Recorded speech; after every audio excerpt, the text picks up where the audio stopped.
का important terms used in building construction. Building construction में अहम टर्म जो है यूज करते हैं, हम लोग इस्तेमाल करते हैं, उसके बारे में हम लोग जानना है। जैसे लोड बेरिंग वाल, नॉन लोड बेरिंग वाल, फाउंडेशन, सुपर स्ट्रक्चर, सब स्ट्रक्चर, ये सब के बारे में हम लोग को आज का क्लास में जानकारी हासिल करना है। आमतौर पर कोई भी मकान जो होते हैं दो तरह के वाल पर टिके होते हैं, बने होते हैं। एक को बोलते हैं लोड बेरिंग वाल, दूसरे को बोलते हैं नॉन लोड बेरिंग वाल।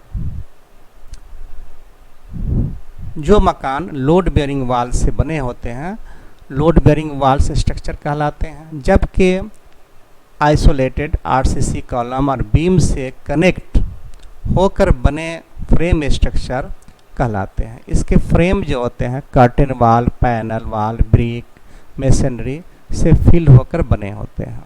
यानी मोटा मोटी हम लोग देखेंगे कि एक लोड बेरिंग वाल होता है जिस पर पूरे मकान का लोड जो दीवार ही पर आता है, जबकि नॉन लोड बेरिंग वाल में क्या होता है, पूरे लोड जो होता है कॉलम पर आता है। किस पर आता है? कॉलम, बीम पर आ जाता है, बीम से कॉलम में आ जाता है। लेकिन नॉन लोड बेरिंग में क्या हो जाएगा, पूरे फाउंडेशन पर आ जाएगा, कॉलम पर आ जाएगा। लोड बेरिंग में क्या आ जाएगा, दीवार पर आ जाता है। अब फाउंडेशन किसको बोलते हैं? फाउंडेशन को उर्दू में हम लोग बुनियाद बोलते हैं। The lowest artificially built part of A structure which transmits the load of the structure to the soil laying underneath is called foundation। मानी फाउंडेशन जो होता है किसी भी स्ट्रक्चर का सबसे निचला हिस्सा जो पूरे लोड को सेफली जमीन पर क्या करता है, ट्रांसफर करता है, क्या कहलाता है? बुनियाद कहलाता है, फाउंडेशन कहलाता है। इसको इस तरह से भी कर सकते हैं, foundation is the part of A structure which is the direct connect with soil and transmit loads to it। जो डायरेक्ट ज़मीन से कनेक्ट रहता है और ज़मीन पर क्या करता है, सॉइल पर लोड को ट्रांसफ़र करता है, बुनियाद कहलाता है या फाउंडेशन कहलाता है। उसके बाद हम लोग देखते हैं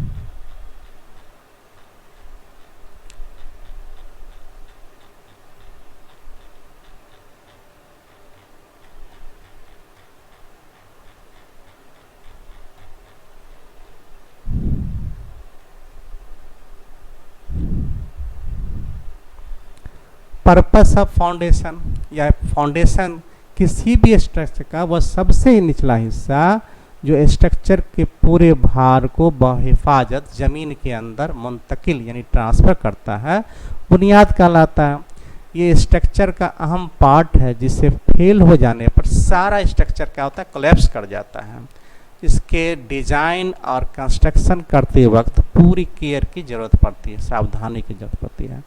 अब फाउंडेशन का पर्पस क्या है, मकसद क्या है, बुनियाद का मकसद क्या है, उसके बारे में जानना है हम। Purpose of foundation, all the engineering structures are provided with the foundation at the base to fulfil the following purpose, that to distribute the load of the structure over a large bearing area so as to bring intensity of loading within the safe bearing capacity of the soil laying underneath। माने एक ज़्यादा large area पर हम लोग क्या करते हैं, load को ट्रांसफ़र करते हैं ताकि मकान या कोई भी स्ट्रक्चर सेफली रहे। कम एरिया पर क्या होगा, मकान कोलैप्स कर जाएगा। नंबर 2 में है to prevent the lateral moment of the supporting material. जो भी इसमें सपोर्टिंग मटेरियल है उसको लेटरल मोमेंट से प्रिवेंट करते हैं, बचाते हैं। तीसरा नंबर में हम लोग देखेंगे सी में, to load the bearing surface at the uniform rate as to prevent unequal settlement. माने अनइक्वल सेटलमेंट से क्या करता है, प्रिवेंट करता, रोकता है। लोड जो आता है ऊपर से ज़मीन पर अनइक्वल सेटलमेंट्स को रोकता है। To increase the stability of the structure as a whole, पूरे स्ट्रक्चर को मानिए पूरे एरिया पर इक्वली है ना ट्रांसफ़र करते हैं और क्या करते हैं, स्टेबिलिटी को बढ़ाते हैं, टू इंक्रीज करते हैं स्टेबिलिटी, स्ट्रक्चर के स्टेबिलिटी को बढ़ाते हैं। To secure a level and form bed for building operation, माने बिल्डिंग का जो काम करा रहे हैं उसके सरफेस को एक लेवल पर करते हैं। टाइप्स ऑफ फाउंडेशन हम लोग देखते हैं, टाइप्स ऑफ फाउंडेशन में there are 2 types of foundation.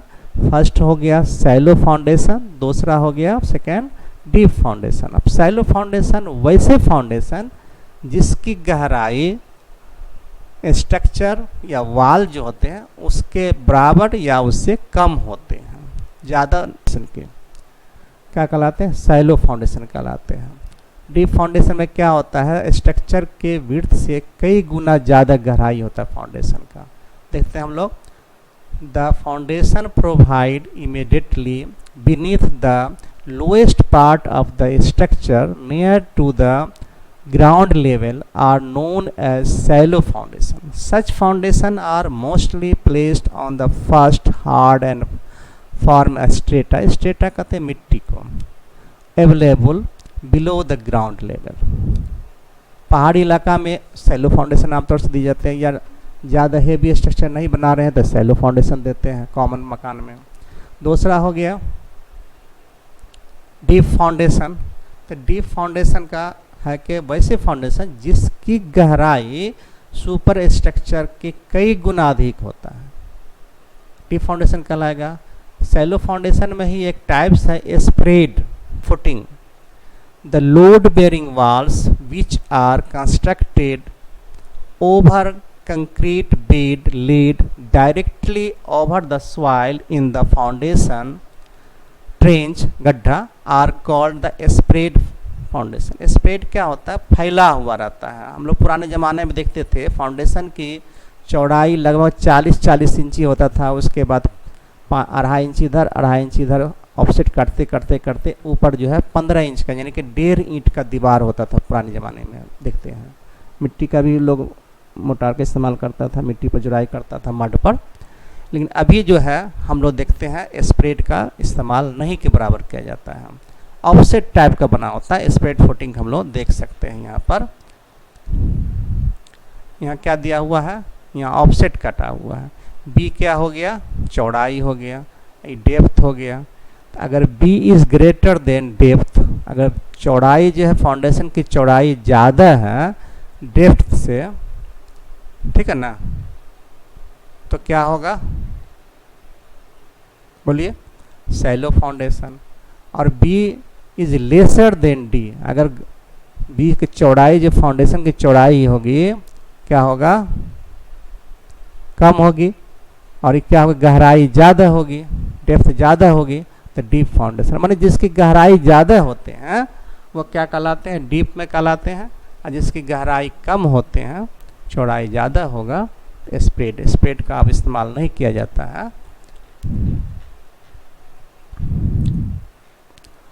यहाँ पर हम लोग spread footing the load bearing walls which are constructed over concrete bed laid directly over the soil in the foundation trench are called the spread foundation. अब types of spread में देखते हैं, फैला हुआ फाउंडेशन का टाइप्स कितने, किस्म कितने हैं। पहला हो गया स्प्रेड फुटिंग या ओपन ट्रेंच फाउंडेशन, पूरे फाउंडेशन को गड्ढा खोद देते हैं और तब नीचे से जुड़ाई करते हैं। नीचे से मान लिया 45 इंची, फिर 40 इंची, फिर 35 इंची, इस तरह से करते करते ऊपर में आकर के 15 इंची का या 20 इंची का दीवार पड़ता था, लेकिन अब उसका नहीं होता। दूसरा है ग्रिलेज फाउंडेशन।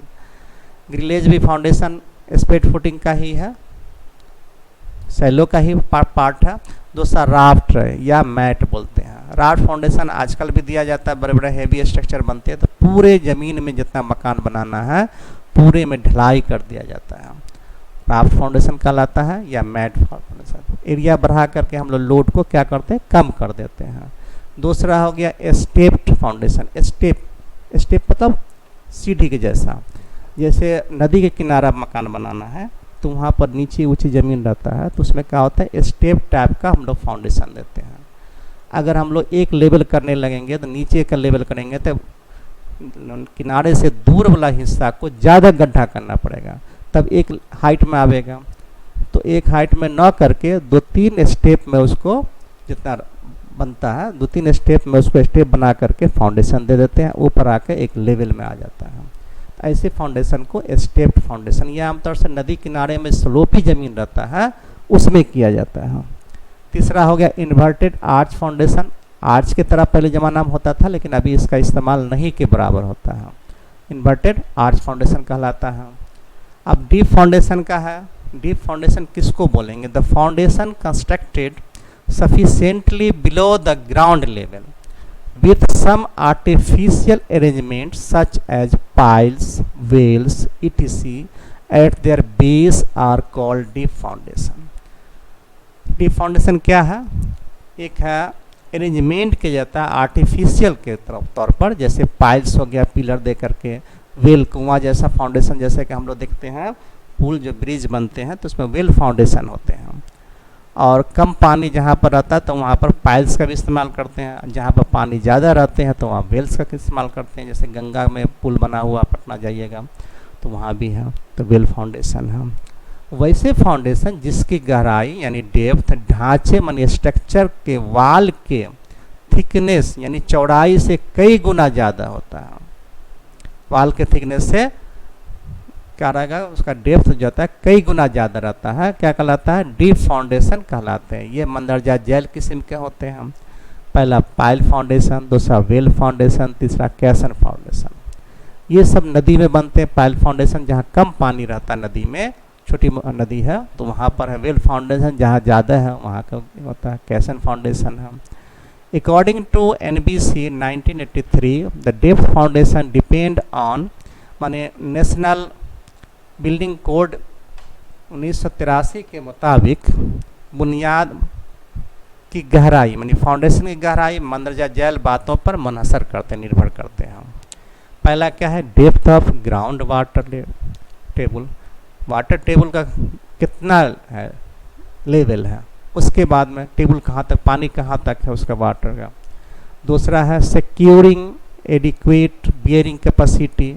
तीसरा है depth of Frost penetration in case of the fine sand and silt. Fine sand है या सिल्ट है, बालू का कैसा उसका यह टाइप्स फाइन में है या सिल्ट में है, तो दोनों का अलग अलग हो जाएगा। Shrinkage and swelling properties in case of clay. Clay मतलब चिकनी मिट्टी का कितना श्रिंकेज है। हम लोग देखते हैं कि धान के खेत में जो होता है बरसात में पानी लग जाता है तो मिट्टी जो है फैल जाती है, लेकिन पानी जब ख़त्म हो जाता है गर्मी दिन में तो क्या होता है, मिट्टी सिकुड़ जाती है, जिससे कारण क्या होता है, दरार पड़ जाता है, उसमें क्रैकिंग आ जाता है। आप लोग देखे होंगे धान के खेत में, तो क्रैकिंग यानी श्रिंकेज और स्वेलिंग उसमें हो रहा है कि नहीं हो रहा है। तो क्ले जो होता है चिकनी मिट्टी जो होती है उसमें होता है ये श्रिंकेज, तो उसमें अगर बुनियाद डालेंगे तो उसका बुनियाद अलग टाइप का हो जाएगा। तो वही हुआ clay soils due to the seasonal है ना चेंजेज, ज़रा गर्मी में अलग होता है, बरसात में अलग होता है। सम हम लोग टिप्स देखते हैं। डेप्थ ऑफ फाउंडेशन एक थंब रूल है, इसको याद कर लीजिएगा, ये बहुत काम देगा। तो इसके हिसाब से हम लोग कुछ याद कर लेंगे जो काम देगा। डेप्थ ऑफ फाउंडेशन है, फाउंडेशन की गहराई कितनी होनी चाहिए कम से कम, तो 30 + h/10 है। फार्मूला है कितना है, 30 + h/10 इन सेंटीमीटर। जहाँ h जो हम लोग का हाइट ऑफ रूम है, रूम की ऊंचाई हो गया। Minimum depth of foundation by using the ranking formula, ranking formula से है हम लोग का ये है इतना 30 + h/10, जहाँ h हो गया हाइट ऑफ रूम। अब रूम जो है हम लोग का हाइट कितना है, रूम का हाइट वो ले लीजिएगा। दूसरा है डेप्थ ऑफ फाउंडेशन, तो वह चौड़ाई, फाउंडेशन की चौड़ाई कितनी होनी चाहिए, यानी डेप्थ ऑफ फाउंडेशन। ये हो गया हम लोग का सिंपल में हो गया डेप्थ ऑफ फाउंडेशन 30 + h/10। एक है डेप्थ ऑफ फाउंडेशन, एक फार्मूला और भी है, D = P या ρ/W × 1 - sin φ + 1 + sin φ का होल स्क्वायर, यानी D = P/W छोटी ब्रैकेट 1 - sin φ 1 + sin φ कोष्ट का बंद कर दीजिएगा होल स्क्वायर। जहाँ D जो हो गया हम लोग का depth of foundation in metre में, इसको मीटर में करना नापेंगे। P बी जो हो गया हम लोग का इंटेंसिटी ऑफ लोड हो गया on the base of foundation in ton per metre square या kilo newton per metre square. W हो गया यूनिट वेट हो गया ऑफ सॉइल, 1 मीटर क्यूब में कितना वजन होगा मिट्टी का, है ना, इसको kilo newton per metre cube भी बोल सकते हैं हम। फाई जो हो गया angle of repose of soil, मिट्टी का या बालू का जो सॉइल है उसका कितना डिग्री का एंगल बनते हैं, उसी को बोलते हैं angle of repose in degree. Width of foundation हम निकालेंगे तो ये तो डेप्थ दोनों हो गया, डेप्थ ऑफ फाउंडेशन एक है 30 + s/10, दूसरा है depth of foundation d = p/w into 1 - sin phi बट्टा 1 + sin phi का होल स्क्वायर। इस फार्मूला से करेंगे। अब फाउंडेशन की क्या करेंगे, चौड़ाई निकालना है।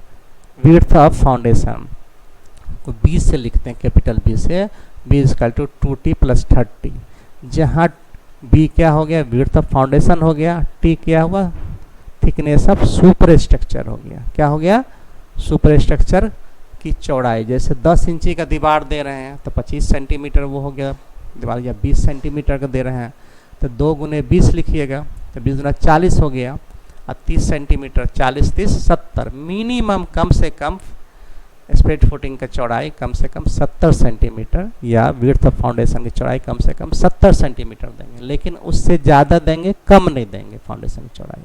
2t + 30 सेंटीमीटर, जहाँ t क्या हुआ, थिकनेस ऑफ सुपर स्ट्रक्चर हो गया। दूसरा है b = load on the soil per metre but safe bearing capacity. Thickness of foundation bed, bed कितना हम लोग ढलाई करेंगे, नीचे फाउंडेशन का बेड जो होता है उसका कम से कम थिकनेस कितना देंगे, तो थंब रूल से भी हम लोग जानेंगे। 5/6 × t होता है, जहाँ t हो गया थिकनेस ऑफ वॉल या सुपर स्ट्रक्चर, वॉल इन सुपर स्ट्रक्चर, वॉल का थिकनेस कितना है, तो क्या है formula, thickness of foundation bed block concrete 5/6 × t, जहाँ t हो गया thickness of wall in super structure, wall ऊपर में कितना थिकनेस है, 20 सेंटीमीटर का है या 25 सेंटीमीटर का, 30 सेंटीमीटर का, उस तरह से कर लेंगे। दूसरा है कि फुटिंग किसको बोलेंगे, footings, the width of the load bearing walls which are increase in steps by providing equal increase on either side or called footing. The increased width on either side of wall face is called offset. माने offset बढ़ा के हम लोग देते हैं foundation, तो क्या कहलावेगा हम लोग का, ये फुटिंग कहलावेगा। यहाँ पर कितना है, 1.3 मीटर है, बेड ब्लॉक बना दिया, उसके बाद ब्रिक वर्क हो गया 1000 है, उसके बाद 800 है, 600 है, 400 है, उसके बाद 300 का ऊपर सुपर स्ट्रक्चर होता है। ऑफसेट कट के हम लोग दे रहे हैं, इसी को क्या बोलेंगे, स्प्रेड फुटिंग फाउंडेशन। स्प्रेड फैला हुआ, फुटिंग के रूप में हुआ, फुट मतलब पैर, तो स्प्रेड फुटिंग हो गया हम लोग का।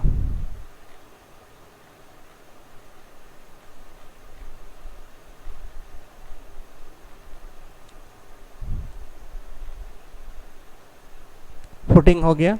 ऑफसेट ग्रुप में एक फाउंडेशन बेड होता है, the solid ground on which the foundation rests called foundation bed. क्या है, द सॉलिड ग्राउंड, ठोस जमीन, ऑन विच जिस पर द फाउंडेशन रेस्ट, जिस पर फाउंडेशन रेस्ट करता है, कॉल्ड फाउंडेशन बेड। ओके, उसके बाद प्लिंथ हो गया, एक टेक्निकल टर्म्स है, the portion of A structure laying between the surface of the surrounding ground and surface of the floor immediately above ground is called plinth.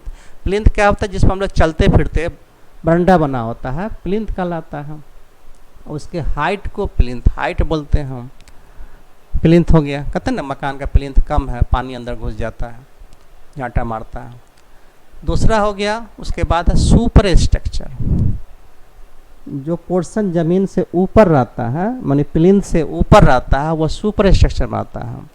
और जमीन ground से नीचे रहता है, वो क्या कहलाता है, फाउंडेशन कहलाता है। और जो जीएल से पीएल के बीच में रहता है, उसको प्लिंथ हाइट बोलते हैं या प्लिंथ लेवल बोलते हैं। तो सुपर स्ट्रक्चर देखते हैं हम लोग कैसे, इसका डिफिनेशन है, the portion of a building या structure which is constructed above the ground level is called superstructure. किसी भी बिल्डिंग का वो ग्राउंड लेवल के ऊपर बने हुए सुपर स्ट्रक्चर कहलाता है। जो बना होता है जमीन ग्राउंड लेवल से ऊपर क्या कहलाता है? सुपर स्ट्रक्चर कहलाता है। एक है डैम प्रूफ कोर्स है, डीपीसी। डी से डैम, पी से प्रूफ, सी से course. The penetration of moisture content inside a building through its walls, roof or floors is called dampness. Dampness मतलब सीलन। To check dampness in superstructure walls, a layer course of cement concrete 1:2:4 mixed with waterproofing compound is known as DPC। ठीक है। It is provided between the plinth and super structure walls. ये plinth और super structure wall के बीच में provide किए जाते हैं ताकि पानी के कांटेक्ट को, माने सीलन के कांटेक्ट को क्या करता है? ऊपर जाने नहीं देता है। उसमें डालने से क्या होता है? ऊपर का दीवार जो होता है सूखा रहता है, जिससे क्या होता है? प्लास्टर झड़ता नहीं है। वाइट वॉशिंग करते हैं, झड़ता नहीं है, सीलन नहीं लगता है।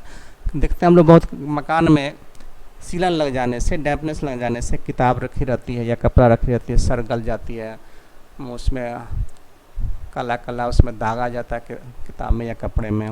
उसके में आदमी रहने वाला जो था हमेशा बीमार रहता है, उसमें कीड़े रहते हैं, इन्फेक्शन हो जाते हैं। जो भात रोटी हम लोग रख रहता है उस पर कीड़े बैठते हैं, तरह तरह के बीमारी हो जाते हैं। आमतौर से डैम्पनेस मकान में रहने से क्या होता है? ट्यूबरकुलोसिस हो जाता है आदमी को। क्या है कि हम लोग खाना बनाते हैं किचन में, किचन भी डैम्पनेस पूरा मकान है, झड़ता है, तो भात रोटी जो भी खाने वाला सामान खुला रहता है उस पर कीड़े आकर के देखते होंगे आप लोग, महीन महीन कीड़े रहते हैं, वो बैठ जाते हैं। वही हम लोग खाना खाते हैं, खा लेते हैं, पानी पी लेते हैं, जिससे कारण अंदर चला जाता है, तरह तरह के बीमारी करते हैं और ट्यूबरकुलोसिस बीमारी हो जाता है आदमी को, जिसको टीबी बोलते हैं। तो हम लोग देखते हैं जिस मकान में डैम्पनेस ज़्यादा है उसमें नहीं रहना चाहिए, उसका ट्रीटमेंट कराना चाहिए। ट्रीटमेंट करने का है प्रोसेस है, वो देखिएगा अगले चैनल में आवेगा, अगले ईमेल वीडियो में आवेगा अपने चैनल में। तो ये जो हम लोग का हुआ, it is provided between the plinth and super structure walls the continuous layer of a impervious material which is applied in between the course of या source of dampness and part of the structure is known as damp proof course, DPC। damp proof course इमारत में पानी को बुनियाद से ground level के ऊपर super structure में पहुंचने से रोकने के लिए डैम्प प्रूफ कोर्स बनाए जाते हैं। क्या बनाए जाते हैं? डैम्प प्रूफ कोर्स। कोर्स का मतलब था रद्दा, लेयर, परत। ये दो तरह के होते हैं। एक को बोलते हैं हॉरिजॉन्टल डीपीसी और दूसरे को बोलते हैं वर्टिकल डीपीसी। ठीक है। डीपीसी कितने तरह के लगाए जाते हैं या कितने तरह के होते हैं? डीपीसी कोर्स, डैम्प प्रूफ कोर्स, एक हॉरिजॉन्टल होते हैं डीपीसी, दूसरे होते हैं वर्टिकल। इसके इस्तेमाल से पूरे मकान सूखे रहते हैं और वाइट वॉशिंग, प्लास्टर भी ज़्यादा दिनों तक टिके रहते हैं। उसके इस्तेमाल से मकान की लाइफ ज़्यादा हो जाती है। माने हम लोग प्लास्टर करते हैं वो झड़ते नहीं हैं। अगर डैम्पनेस हो गया पूरे मकान में तो बार बार प्लास्टर करवाइए, वाइट वॉशिंग कराइए, झड़ता चला जाता है। तो ये सब हम लोग का हो गया टेक्निकल टर्म्स। दूसरा है, इसके बाद है लिंटेल है। Lintel the horizontal structure members constructed over doors, windows and veranda opening। माने जो भी डोर है, दरवाज़ा, खिड़की या बरंडा ओपनिंग के ऊपर जो हॉरिजॉन्टल स्ट्रक्चर होते हैं क्या कहलाते हैं? लिंटेल कहलाते हैं। These are like a small beam। ये छोटे बीम का भी काम करते हैं, बीमे की तरह का है, जैसे हम लोग देखते हैं ना बीम बोलते हैं, घर में बीच में दिए जाते हैं। तो ये ओपनिंग में दिए जाते हैं। कहाँ दिए जाते हैं? डोर, विंडो या बरंडा ओपनिंग में। RCC about 150 mm thick and of same width of the wall। वाल की जितनी चौड़ाई रहती है उतनी चौड़ाई होगी और मोटाई कितनी होगी? 150 mm यानी कि 15 सेंटीमीटर यानी 6 इंच का होगा। 6 इंची से कम नहीं देना है मोटाई। Provide at the top of windows, doors and veranda opening for the entire walls which is known as band lintel भी बोलते हैं। पूरे घर में अगर पूरे दीवार पर दे दिए आप तो ऐसे को क्या बोलेंगे, बैंड लिंटल। कभी कभी स्ट्रक्चर वाले मकान बनाते हैं फ्रेम स्ट्रक्चर, तो जहाँ ओपनिंग रहता है, ओपनिंग से 15 सेंटीमीटर बायां 15 सेंटीमीटर दायां एक्स्ट्रा दे करके उतना ही दूर में क्या करते हैं हम लोग, लिंटल प्रोवाइड कर देते हैं। तो ये किस में बनते हैं, फ्रेम स्ट्रक्चर मकान में। लेकिन अगर पूरे आपके मकान है, दीवार डोर है, डोर जितना दूर में है, बाकी वाल भी है, पूरे वाल पर अगर आप दे दिए, आप एक बीम दे दिए आरसीसी का, तो ऐसे को हम लोग क्या बोलेंगे, बोलिए, बैंड लिंटल बोलते हैं। ओपनिंग में भी दिए, अब बाकी जो रेस्ट वाल है, वाल पर भी दे दिए 2-10 पर, लिंटल के लेवल में दे दिए। एक छज्जा होता है, एक सनसेट, उसी को बोलते हैं सनसेट, छज्जा। ए स्लोपिंग और हॉरिजेंटल, स्लोपी भी हो सकता है 45 डिग्री पर, 30 डिग्री पर, या हॉरिजेंटल भी हो जाता है। आरसीसी कैंटिलीवर स्लैब मानी बाहर निकला रहता है, कैंटिलीवर मतलब बाहर projected, which is constructed over opening, opening पर देते हैं जैसे डोर विंडो पर देते हैं, on external walls for protection from sun and rain water is known as chhajja या सनसेट। छज्जा या सनसेट हम लोग देते हैं डोर या विंडो के बाहरी वाल पर, कि बारिश का पानी या डायरेक्ट जो है रोशनी धूप का न लगे। कभी कभी देखते हैं छज्जा नहीं देने से पानी का छींटा, splashing of rain water room में आ गया, जिससे क्या होता है, आपका जो डोर विंडो का जो है ये किनारा है, वो क्या होता है, गीला रहता है। गीला से क्या होता है, चौखट सड़ जाता है, अंदर का सामान खराब हो जाता है, और डायरेक्ट ग्लेयर ऑफ लाइट नहीं अंदर आना चाहिए, सूरज की रोशनी डायरेक्ट रूम के अंदर नहीं आना चाहिए, जिससे क्या होता है, बैठने वाला के आँख पर पड़ता है और भुचक्का हो जाता है, बैठने में मुश्किल हो जाता है, कुछ को पढ़ने में भी नहीं होता है। तो हम लोग क्या देते हैं, डायरेक्ट रोशनी न आवे या सनरे न आवे, तो छज्जा दे देते हैं एक्स्ट्रा बाहर में, एक्सटर्नल वाल में दिया जाता है, इंटरनल में नहीं देना, ओपनिंग जहाँ पर है। तो डायरेक्ट बारिश का पानी ना आवे, स्प्लैशिंग ऑफ रेन वाटर, या ग्लेयर ऑफ सन रे नहीं आवे, सूरज की चकाचौंध करने वाली रोशनी अंदर ना आवे, तो उसको क्या बोलेंगे, छज्जा बोलेंगे या सनसेट बोलेंगे, है ना। इस तरह से आज का क्लास इतना ही रहा। अगले क्लास में देखिएगा, इससे और मज़ीद आप पढ़िएगा, देखिएगा, इसको प्रैक्टिस कीजिए। थैंक्स।